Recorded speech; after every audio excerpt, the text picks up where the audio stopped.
But we've been talking about some weighty issues, and anxiety and doubt, both of those are tough issues. A few years ago, I was on a plane, and I had been waiting in the airport to board the plane, and now I was waiting on the plane for a very long time for us to take off again, or just move away from the airport onto the runway, and we were waiting and waiting and waiting, and finally the pilot comes on with that very signature calm voice that the pilots are trained to have. Well, folks, we've had a little delay. I want to thank you for your patience. We seem to have had a little trouble getting the engine started, but we're having the mechanics take a look, so hold tight. Thanks a lot.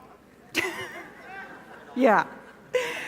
So I'm sitting there, and there was this groan, through the whole cabin as people are flipping through their cell phones, making mental adjustments for all these things, and suddenly it turned really quiet. And there was this sort of hush over the entire cabin, and it was almost as though I knew what everyone was thinking. We were all thinking the same thing. We were thinking, what could the pilot possibly say next that would make us think it's a good idea to stay on this plane? That's what we were thinking. All of a sudden, I hear some rustling in the back of the cabin. I turn around to see what's going on, and I realize that this man is having a full-fledged panic attack.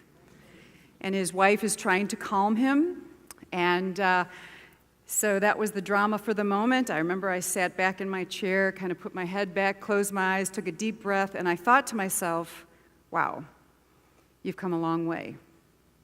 Because that was me. 13 years I had panic attacks.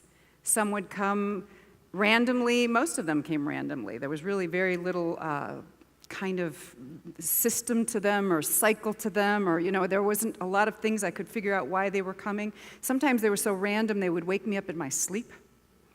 And I lived with that. And it was cyclical. I mean, there were times it was more intense than others. I was able to accomplish a few things when I was feeling healthy. Other times I always lived with that in the back of my head, just that embarrassment, that humiliation.